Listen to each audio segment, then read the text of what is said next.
मुक्ते, चल बरं आता वर झोपायला. उद्या सकाळचा नाश्ता तू करायचा आहेस. मला नाही माहिती. चल चल. आत्या, काही माणसं इतकी कशी बदलतात ग? मी सागरचा विचार करत होते.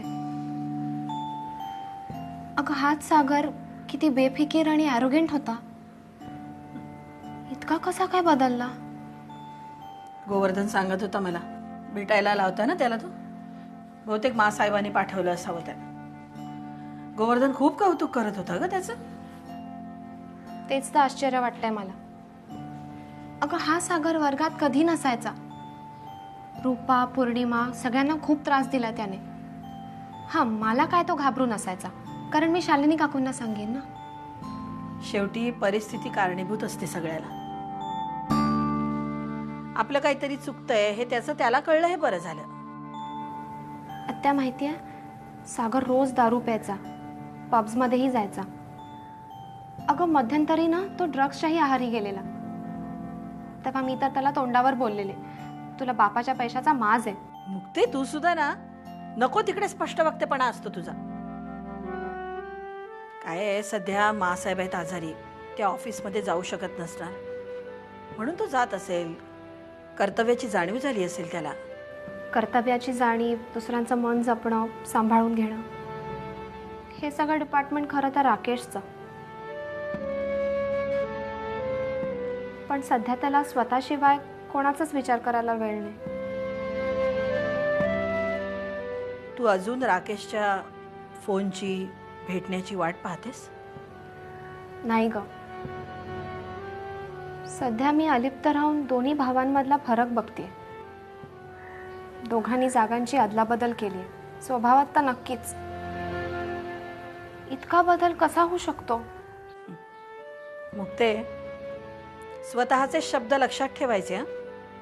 अलिप्त राहून फरक बघतेस.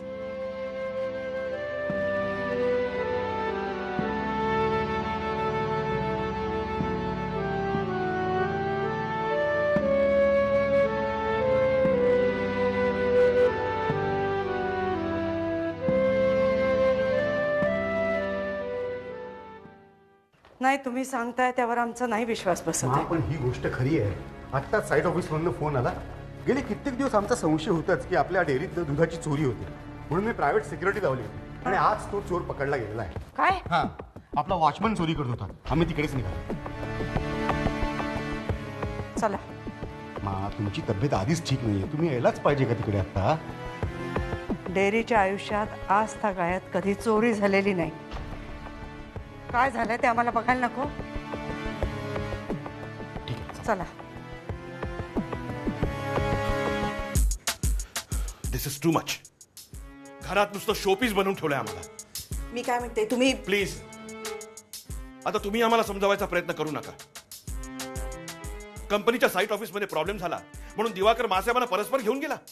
आम्ही इथे घरात असून सुद्धा आम्हाला कोणी काही सांगितलं नाही. अहो, निघताना त्यांची गडबड झाली असेल ना, म्हणून कदाचित. तुम्ही जरा शांत तर व्हा. आजपर्यंत शांत राहिलो ना, म्हणून फळ बघतोय मी त्याची. ठीक आहे, आम्ही दिवाकर एवढे शिकलो नसू, पण 4 लोकांच्यात राहून धंदा कसा करायचा हे शिकलो ना आम्ही. त्याच्या वागण्यातला बदलही आमच्या नजरेतून सुटलेला नाहीये. मी काय म्हणते, धाकटा भाऊ आहे ना तुमचा, तुम्ही जरा बोला ना त्यांच्याशी. त्याचा काहीही फायदा होणार नाही.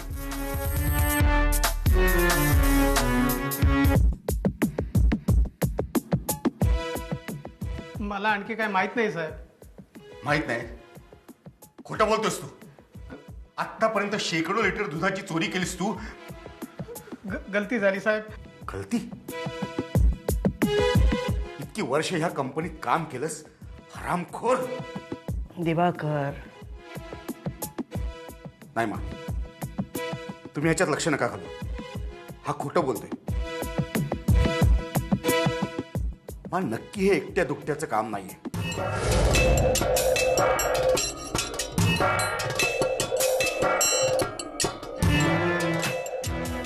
बघ, शेवटची संधी देतोय. या सगळ्याच्या मागे कोण आहे ते ताबडतोब सांग. साहेब मला इतकंच माहिती आहे हो. खोटं बोल नकोस. हे बघ, खरं सांग, नाहीतर पोलिसांना बोलवा लागेल. असं करू नका साहेब. अहो फक्त 50-100 रुपयासाठी हे काम करत होतो मी. हे सगळं ठीक आहे, पण मग ह्याच्या मागे कोण व्यक्ती होती ते सांग. साहेब हे 7-8 महिन्यापासून चाललो आहे. पण ह्याच्या मागे कोणाचा हात होता?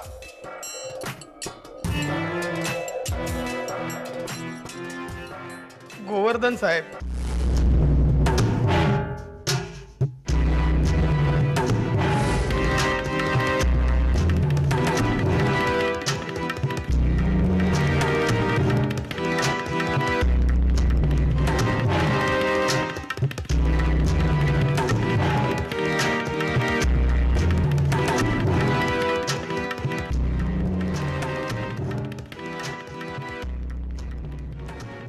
हे बघ, तू जर का खोटं बोलत असशील ना तर नाही साहेब, मी खोटं नाही बोलत, खरंच सांगतोय.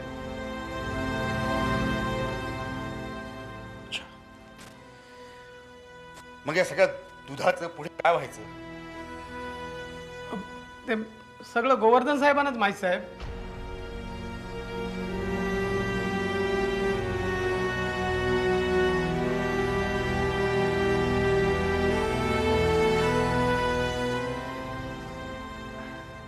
मा, तुमची तब्येत ठीक नाहीये का? दिवाकर, हे सगळं गोंधळात टाकणार आहे. तुम्ही पोलिसांना फोन करा.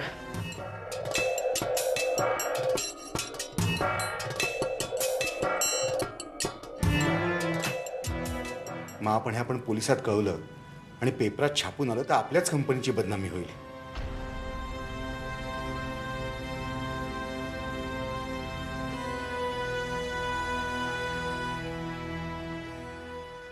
चालता हो. आणि ह्या पुढे ह्या कंपनीच्या आसपास जरी फिरताना दिसलास ना, याद राखून ठेव.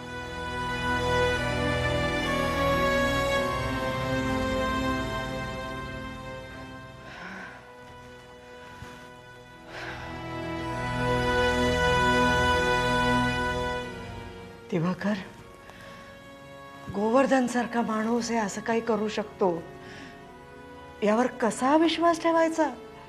मा, तुम्ही आत्ता ह्याचा विचार नका करू. तुमची तब्येत ठीक नाही, आपण नंतर बघूया काय करायचं ते.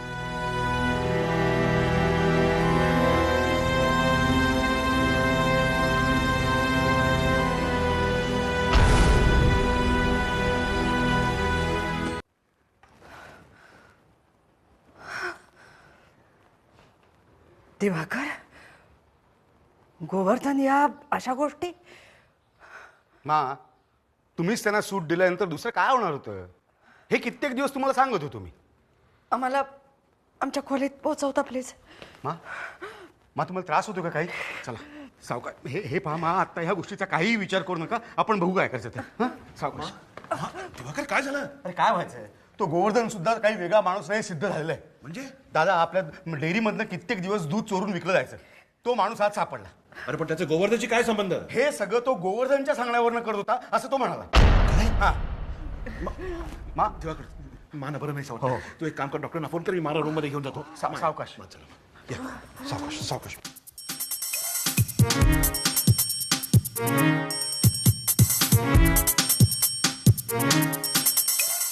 आणि वकील साहेब, नोटीस चांगल्या खरमरीत शब्दात पाठवा आणि त्यात हे स्पष्टपणे मेन्शन करा की तुम्हाला कामावरून कमी करण्यात आलेलं आहे.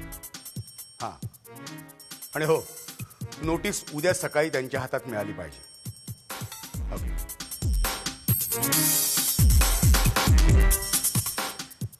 काय मेघना, कशी काय वाटली माझी खेळी? याला एकच म्हणतात, चेक अँड मेट.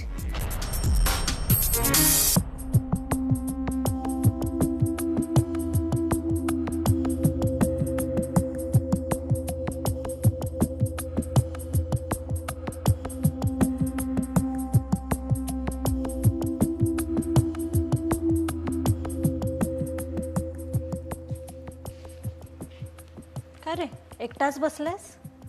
मी कसला विचार करतोयस एवढा?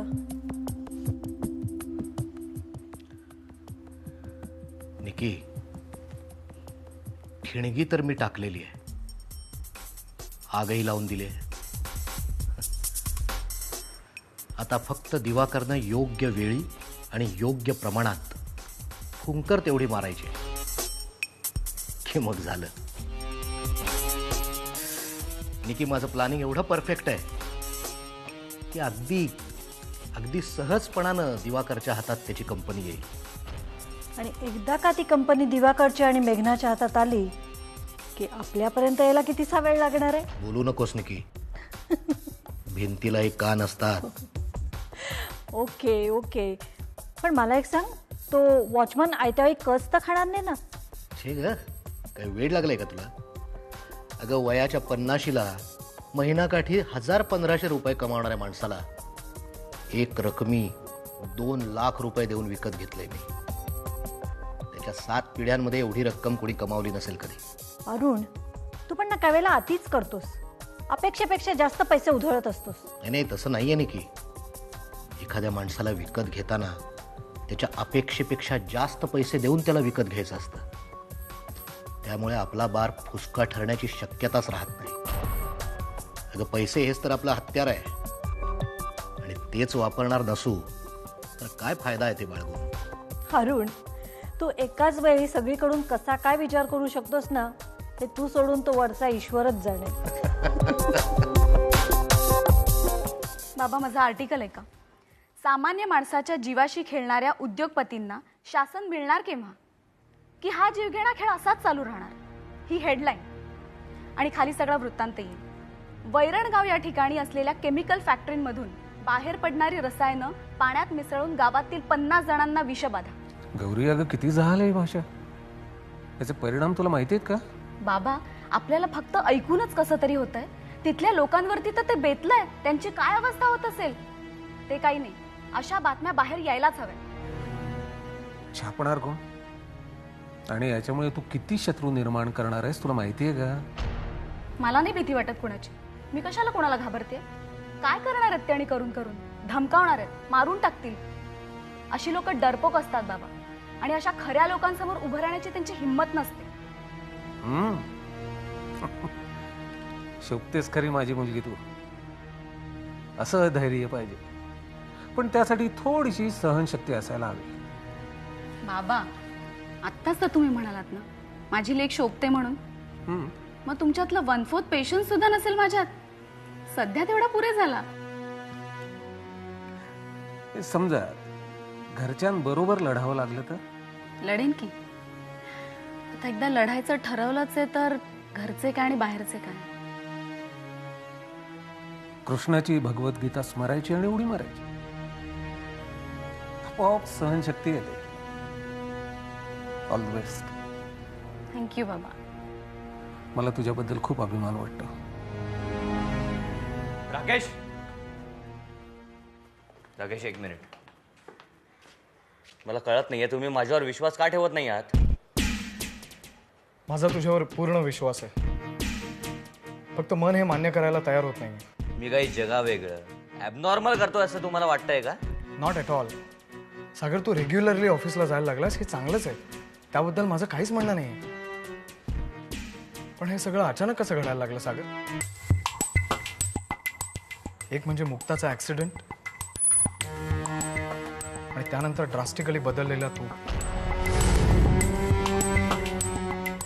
सागर, हे सगळं अचानक कसं घडतं मला कळूच शकत नाही. आणि फक्त मलाच नाही, घरात, कॉलेजमध्ये सगळ्यांना हेच वाटतंय. सगळ्यांसमोर हाच प्रश्न आहे सागर.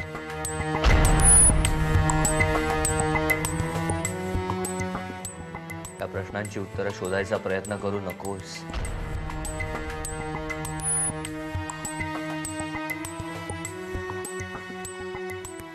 एक साधी गोष्ट आहे की आज मी माझ्या आयुष्याकडे बघायचा दृष्टिकोन बदलण्याचा विचार करतोय आणि त्यासाठी प्रयत्न करतोय.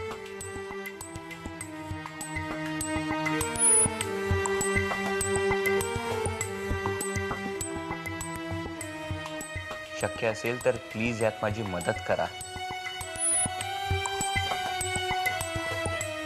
प्लीज.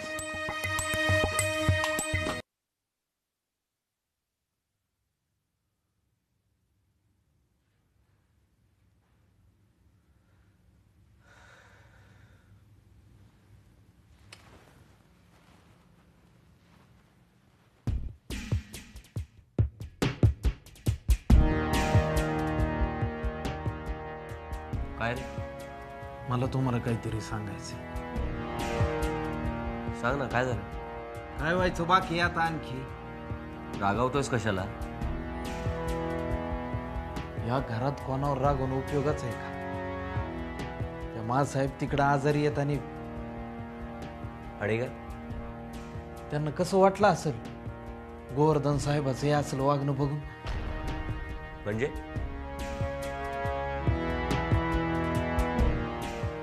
आपल्या डेअरीतनं दुधाची चोरी व्हायची. माझ्या कानावर गोष्ट आली आणि ह्या चोरीला गोवर्धन साहेबाची संमती होती. व्हॉट रमेश? गोवर्धन काकांबद्दल असा विचार करणे चूक आहे. मी जे ऐकलं ते तुम्हाला सांगितलं.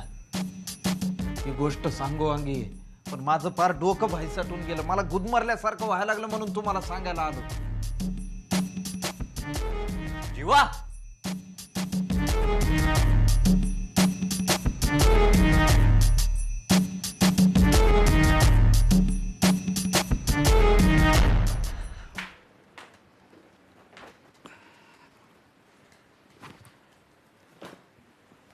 काय रे, कसलं एवढं काम काढलंयस? अगं काम नाही, ऑफिसच्या महत्त्वाच्या फाईल्स आहेत.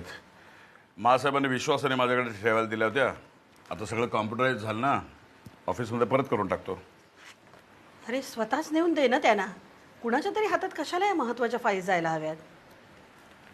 ठीक आहे, बघतो त्यानिमित्ताने महासाहेबांना भेटून येतो. पप्पा, काय? कुरिअर आहे तुमच्यासाठी.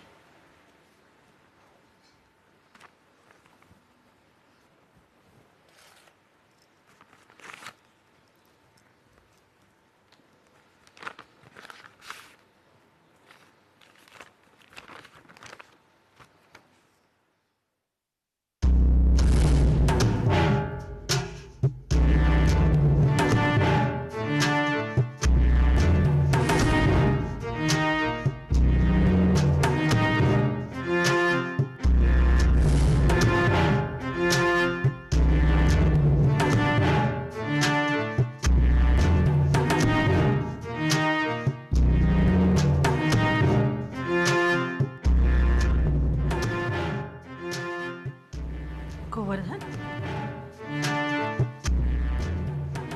मला नोकरीवरून कमी केल्याची नोटीस.